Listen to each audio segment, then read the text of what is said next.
Morning everyone, welcome back to my channel Tina ব্লগে তোমাদের সবাইকে স্বাগত জানিয়ে আর একটা নতুন দিন নতুন একটা ব্লগ নিয়ে চলে এসেছি। আজকে সকাল সকাল ঘুম থেকে উঠে গেছি, কারণ আজকে আমরা বলতে যাচ্ছিলাম, সরি, আমি যাচ্ছি ঘুরতে। কোথায় যাচ্ছি না যাচ্ছি আজকে আর বলছি না, দেখতে পাবে নেক্সট ব্লগে। তো সকাল সকাল ঘুম থেকে উঠে গেছি, আমাকে যেতে হবে। আর চলো এখন যাব হচ্ছে আগে ফল কিনতে, কিছু ফল কিনবো ঘরের জন্য আর আমি নিয়ে যাব। তো তার আগে এখন একটু চা খাচ্ছি, চার সাথে এটা আছে হচ্ছে কচুরি। এর মধ্যে পুরি ভরা, যেরকম আমরা ডাল পুরি খাই না কলকাতায়, তো সেরকমই, ঠিক আছে। এর মধ্যে হচ্ছে ছাতুর মানে পুরটা আর কি ভরা, একটু খাট্টা মিঠা হয়। চলো এটা খেয়ে দিয়ে নিই, তারপরে যাই আমি আর দাদা গিয়ে আর কি ফল নিয়ে আসি, তারপরে আমাকে আবার রেডি হয়ে বেরোতে হবে। হ্যাঁ, বাইরে কি কুয়াশা রে, বাহ! আমরা এখন দুই ভাই বোন ফল কিনতে বেরিয়েছি, তা কি কুয়াশা বাইরে। দাদা এখন ফল বেছে বেছে কিনছে।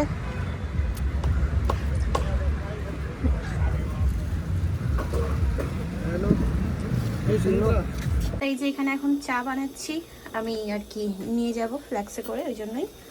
আর এখানে আছে হচ্ছে চিকেন, যেটা গরম করা হচ্ছে। এখন বললো না কিছু? হ্যাঁ বললাম।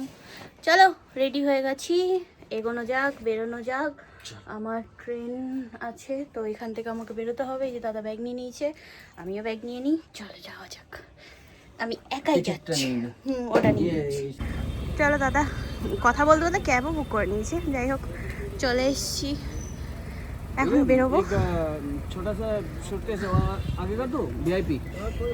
এইখানটাই না হয় ইয়ে করে নিচ্ছি।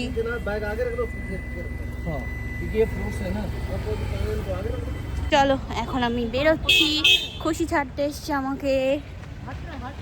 দাদা চলো, আমি আর দাদা বেরিয়ে পড়লাম। 3টে পৌঁছাবো। হ্যাঁ, যদি জ্যাম না লাগে তাহলে তো ঠিকঠাক চলে যেতে পারবো। চলো, এখন মিষ্টির সাথে দেখা হলো না, ও এখন স্কুল থেকে আসেনি, ও মনে হয় 2-2:30 নাগাদ আসে না, ওই জন্যই কোনো ব্যাপার না।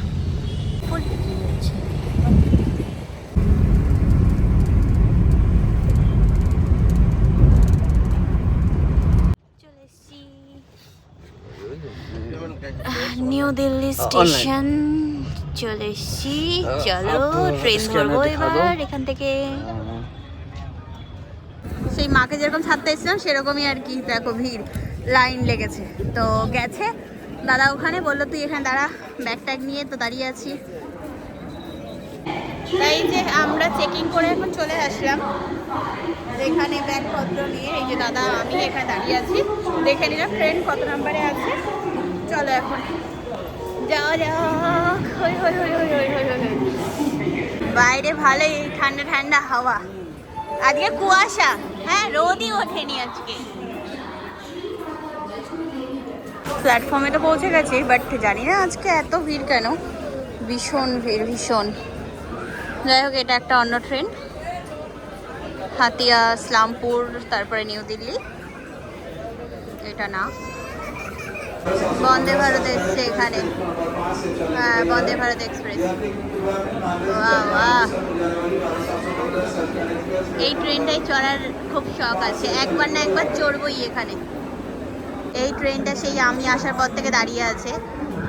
এটা আছে হচ্ছে বারাণসী বন্দে ভারত এক্সপ্রেস, ও এখনো পর্যন্ত ছাড়েনি। এসছে, ক্লিনিং হবে, তারপরে এই যে সব প্যাসেঞ্জার এরা উঠবে, সব চেয়ার কার আছে এটা, ওই দেখো উঠে গেলাম ট্রেনে। ওই যে দাদা নেমে যাচ্ছে, ঠিক আছে, জিনিসপত্র ঠিকঠাক করে রেখে দিল আমার। চলো এখন দুগা দুগা, ফার্স্ট টাইম একা একা ট্রাভেল। চলো, ও দাঁড়িয়ে আছে, চলো পুনঃ হ্যাঁ হ্যাঁ ঠিক আছে। সেই আমরা কখন থেকে এসে দাঁড়িয়ে আছি, ট্রেনে এত দেরি করলো আসতে, একদম সময় মতো এসছে। দাদা একটু দাঁড়াতেও পারলো না, এক্ষুনি ছেড়ে দেবে, ছেড়ে দিল ট্রেন। চলো এখন শুরু হলো সফর। আর কাজটা ভীষণ পরিমাণে নোংরা, যার কারণে বাইরের কিছুই বুঝতে পারবে না, কিছু করার নেই। ফার্স্টে ট্রেনটা ছাড়তেই আর কি 2 মিনিট লেট, জানি না কখন পৌঁছাবে, দেখা যাক। ভাই কি ভিড় নিউ দিল্লি স্টেশনে। আমি তো ফোন করে দিলাম দাদাকে, বললাম যে ছেড়ে দিয়েছি, এখানে বসে বসে এখন চা খাচ্ছি, এখানে বসে বসে। এখানে দিয়ে গেল স্ন্যাক্স, আর আসবে হচ্ছে চা, স্যান্ডউইচ, সিঙ্গাড়া। আচ্ছা গরম আছে এটা, চিড়ে আছে, চিড়ে ভাজা। ইভিনিং এর নাস্তা করে এখন এখানে শুয়ে পড়লাম। কি করবো, বসেছিলাম, বসে বসে বোর হচ্ছি, একটু শুয়ে কার্টুন দেখছিলাম। মাকে ফোন করলাম, মার সাথে কথা হলো, তাদের সাথে কথা হলো, বৌদি ভিডিও কল করেছিল, তো কথা বললাম কিছুক্ষণ। আর ট্রেনে থাকলে তো নেটওয়ার্ক প্রবলেম হয়, তো কিছু করার নেই, কাট হয়ে গেছে। যাই হোক, তো ওই জন্য বোর হচ্ছিলাম, তো শুয়ে আছি। 8টা বাজবে না বাজতেই তো আবার খাবার দিয়ে যাবে, রাতের খাবার। চলো পরে কথা বলি তোমাদের সাথে, ঠিক আছে? বাইরে কি কুয়াশা, দেখো অবস্থা, পুরো একদম ধুন্দলা হয়ে আছে।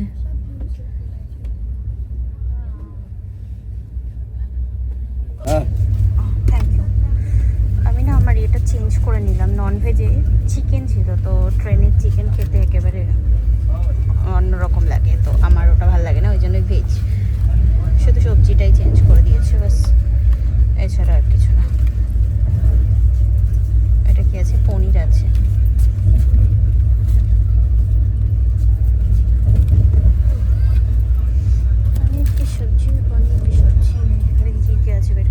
দাদা এখানে আইসক্রিম দিচ্ছে সবাইকে, এই যে আমিও পেয়ে গেছি। বললো তো যে ঠিকঠাক টাইমে আর কি পৌঁছে দেবে, দেখা যাক কখন পৌঁছাই। তা খাওয়া দাওয়া করে শুয়ে পড়েছি, আর এখানে একটাও চার্জিং পয়েন্ট নেই যে আমি আমার ফোনটাকে চার্জ করবো। ভাগ্যিস আমার সাথে পাওয়ার ব্যাংক ছিল, চার্জ করা ছিল, যার কারণে বাঁচোয়া। তো যাই হোক, যথারীতি চার্জিং পয়েন্ট ওই সাইডে, বাট ওই সাইডে ফোন দিতেও মানে ইয়ে লাগছে না, মনে হচ্ছে যে না, নিজের কাছে রাখাই ঠিক আছে সব কিছু। তো চলো আর কি বলবো, কানপুর ঢুকবে রাতে, ঠিক আছে? তো এখন তো বাজে হচ্ছে 9টা, হ্যাঁ এরকম। তো আবার আগামীকাল দেখা হবে, কথা হবে। আজকের মতো আর বেশি কথা বলবো না, একটু বাদেই লাইট টাইট অফ করে দেবে, তো ওই জন্যই ঘুমাই, আর কি করবো। চলো, good night and sweet dream. ভালো থেকো সবাই। কোথায় যাচ্ছি সেটা নেক্সট ব্লগে তোমরা জানতে পারবে। টাটা। কানপুর ঢুকে গেছে, কানপুর।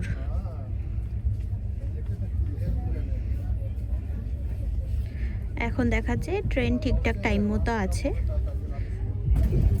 সকাল পর্যন্ত দেখা যাক কোথায় নিয়ে গিয়ে পৌঁছাই, ঠিক আছে?